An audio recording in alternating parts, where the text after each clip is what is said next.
Hi welcome to my YouTube channel the life journey 1432. ವಿಡಿಯೋನ ಕೊನೆ ತನಕ ನೋಡಿ ಮಿಸ್ ಮಾಡಬೇಡಿ. ಬನ್ನಿ ವಿಡಿಯೋ ಶುರು ಮಾಡೋಣ. ಒಂದು ಕಾಲದಲ್ಲಿ ಪರ್ವತಗಳ ಮಧ್ಯೆ ನೆಲೆಸಿದ್ದ ಚಿಕ್ಕ ಹಳ್ಳಿಯಿತ್ತು. ಆ ಹಳ್ಳಿಯಲ್ಲಿ ರಾಮಯ್ಯ ಎಂಬೊಬ್ಬ ಸರಳ ವ್ಯಕ್ತಿ ವಾಸಿಸುತ್ತಿದ್ದ. ರಾಮಯ್ಯನ ಬದುಕು ತುಂಬಾ ಕಷ್ಟದಾದರೂ ಅವನ ಮನಸ್ಸು ತುಂಬಾ ವಿಶಾಲವಾಗಿತ್ತು.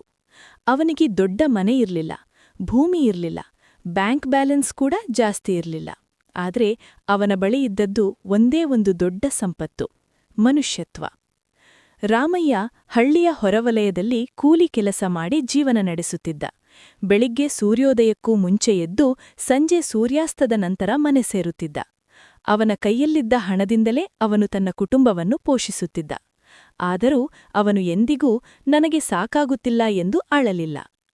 ರಾಮಯ್ಯನ ಒಂದು ವಿಶೇಷ ಗುಣವೇನೆಂದರೆ, ಯಾರೇ ಕಷ್ಟದಲ್ಲಿದ್ದರೂ ಅವನು ಹಿಂದೆ ಸರಿಯುತ್ತಿದ್ದವನೇ ಅಲ್ಲ. ಒಂದು ದಿನ ಅವನು ಕೆಲಸಕ್ಕೆ ಹೋಗುವಾಗ ದಾರಿಯಲ್ಲಿ ಗಾಯಗೊಂಡ ಹಸು ಕಂಡ. ಅದರ ಕಾಲಿಗೆ ರಕ್ತ ಹರಿಯುತ್ತಿತ್ತು. ಹಳ್ಳಿಯವರು ನೋಡುತ್ತಿದ್ದರು, ಆದರೆ ಯಾರೂ ಹತ್ತಿರ ಹೋಗಲಿಲ್ಲ. ರಾಮಯ್ಯ ತಕ್ಷಣ ತನ್ನ ತೋಳಿನಿಂದ ಬಟ್ಟೆ ಹರಿದು ಹಸುವಿನ ಗಾಯಕ್ಕೆ ಕಟ್ಟಿದ. ಆ ದಿನ ಅವನಿಗೆ ಕೆಲಸಕ್ಕೆ ತಡವಾಯಿತು, ಕೂಲಿ ಕಡಿಮೆಯಾಯಿತು. ಆದರೆ ಅವನ ಮುಖದಲ್ಲಿ ಪಶ್ಚಾತ್ತಾಪವಿರಲಿಲ್ಲ. ಇನ್ನೊಂದು ದಿನ ಮಳೆಗಾಲ. ಬಡವನೊಬ್ಬನು ಮನೆಯಿಲ್ಲದೆ ನಡುಗುತ್ತಾ ಕುಳಿತಿದ್ದ. ರಾಮಯ್ಯ ಅವನನ್ನು ತನ್ನ ಪುಟ್ಟ ಮನೆಯೊಳಗೆ ಕರೆದುಕೊಂಡು ಬಂದು ತನ್ನ ಹಾಸಿಗೆಯನ್ನೇ ಅವನಿಗೆ ಕೊಟ್ಟ. ಆ ರಾತ್ರಿ ರಾಮಯ್ಯ ನೆಲದ ಮೇಲೆ ಮನಗಿದ. ಅವನ ಪತ್ನಿ ಲಕ್ಷ್ಮಿ ಈ ಎಲ್ಲವನ್ನೂ ನೋಡಿ ಒಳಗೊಳಗೆ ಕಳವಳಪಡುತ್ತಿದ್ದಳು. ಒಂದು ದಿನ ಆಕೆ ಹೇಳಿದಳು, ನೀವು ಎಲ್ಲರಿಗೂ ಸಹಾಯ ಮಾಡುತ್ತೀರಾ, ಆದರೆ ನಮ್ಮ ಬದುಕು ಹೇಗೆ? ನಾಳೆಗೆ ಏನು? ರಾಮಯ್ಯ ನಗುಮುಖದಿಂದ ಉತ್ತರಿಸಿದನು, ಲಕ್ಷ್ಮಿ, ಕಷ್ಟದಲ್ಲಿರುವವನಿಗೆ ಸಹಾಯ ಮಾಡಿದಾಗ ನಮ್ಮ ಬದುಕೂ ಬಡವಾಗುವುದಿಲ್ಲ, ಮನಸ್ಸು ಶ್ರೀಮಂತವಾಗುತ್ತದೆ. ದೇವರು ಎಲ್ಲವನ್ನೂ ನೋಡುತ್ತಿದ್ದಾನೆ. ಲಕ್ಷ್ಮಿಗೆ ಉತ್ತರ ಇರಲಿಲ್ಲ. ಒಂದು ದಿನ ಮಧ್ಯಾಹ್ನ ರಾಮಯ್ಯ ಮನೆಗೆ ವಿಶ್ರಾಂತಿ ಪಡೆಯಲು ಬಂದಿದ್ದ. ಅಷ್ಟರಲ್ಲಿ ಹೊರಗಿಂದ ನಿಧಾನವಾದ ಧ್ವನಿ ಕೇಳಿಸಿತು. ಅಮ್ಮ, ನೀರು, ಸ್ವಲ್ಪ ಆಹಾರ. ಬಾಗಿಲು ತೆರೆದು ನೋಡಿದರೆ ಅಲ್ಲಿ ಒಬ್ಬ ವೃದ್ಧ ಯಾತ್ರಿಕ ನಿಂತಿದ್ದ. ದೇಹ ಕ್ಷೀಣಗೊಂಡಿತ್ತು, ಕಣ್ಣುಗಳಲ್ಲಿ ಹಸಿವಿನ ಛಾಯೆ. ಲಕ್ಷ್ಮಿ ಮನಸ್ಸಿನಲ್ಲಿ ಯೋಚಿಸಿದಳು, ಇವತ್ತೂ ಮತ್ತೇ? ಆದ್ರೆ ರಾಮಯ್ಯ ಒಂದು ಕ್ಷಣವೂ ತಡಮಾಡಲಿಲ್ಲ. ಯಾತ್ರಿಕನನ್ನು ಒಳಗೆ ಕರೆದು ಕುಳ್ಳಿರಿಸಿ ನೀರು ಕೊಟ್ಟ. ಆ ದಿನ ಮನೆಯಲ್ಲಿದ್ದದ್ದು ಕೇವಲ ಒಂದು ತಟ್ಟೆ ಅನ್ನ, ಅದು ರಾಮಯ್ಯನಿಗೆ. ಲಕ್ಷ್ಮಿ ಆತಂಕದಿಂದ ಹೇಳಿದಳು, ಇದೇ ನಮ್ಮ ಇವತ್ತಿನ ಊಟ.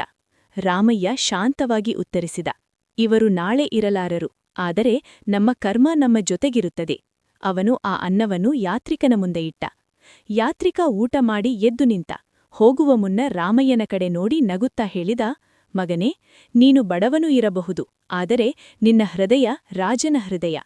ಅವನು ತನ್ನ ಚೀಲದಿಂದ ಒಂದು ಸಣ್ಣ ತಾಮ್ರದ ದೀಪ ತೆಗೆದುಕೊಟ್ಟ. ಇದು ಸಾಮಾನ್ಯ ದೀಪ ಅಲ್ಲ, ಇದು ಬೆಳಕು ಕೊಡುವುದು ಹಣಕ್ಕೆ ಅಲ್ಲ, ಕರ್ಮಕ್ಕೆ. ರಾಮಯ್ಯ ಅದನ್ನು ಸ್ವೀಕರಿಸಿದ. ಆ ದಿನದಿಂದ ರಾಮಯ್ಯನ ಬದುಕು ನಿಧಾನವಾಗಿ ಬದಲಾಯಿಸಿತು. ಅವನಿಗೆ ಕೆಲಸದ ಅವಕಾಶಗಳು ಹೆಚ್ಚಾದವು. ಜನರು ಅವನ ಮೇಲೆ ನಂಬಿಕೆಯಿಟ್ಟರು. ಅವನ ಪ್ರಾಮಾಣಿಕತೆ ಅವನಿಗೆ ಗೌರವ ತಂದುಕೊಟ್ಟು. ಅವನು ಶ್ರೀಮಂತನಾಗಲಿಲ್ಲ, ಆದರೆ ಸಂತೋಷಿಯಾಗಿದ್ದನು. ಅವನ ಮನೆ ದೊಡ್ಡದಾಗಲಿಲ್ಲ, ಆದರೆ ಮನಸ್ಸು ತುಂಬಿತ್ತು. ಲಕ್ಷ್ಮಿ ಅಂದಿನ ದಿನ ಅರ್ಥ ಮಾಡಿಕೊಂಡಳು, ಸಂಪತ್ತು ಹಣದಲ್ಲಿಲ್ಲ, ಕರ್ಮದಲ್ಲಿದೆ. ಫಲದ ಆಸೆಯಿಲ್ಲದೆ ಮಾಡಿದ ಒಳ್ಳೆಯ ಕೆಲಸ ಸಮಯ ಬಂದಾಗ 1000 ರೂಪದಲ್ಲಿ ಹಿಂದಿರುಗುತ್ತದೆ. ಕರ್ಮವೇ ನಿಜವಾದ ಧರ್ಮ.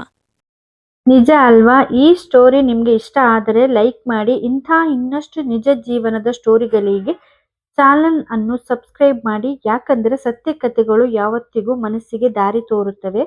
Thank you for watching.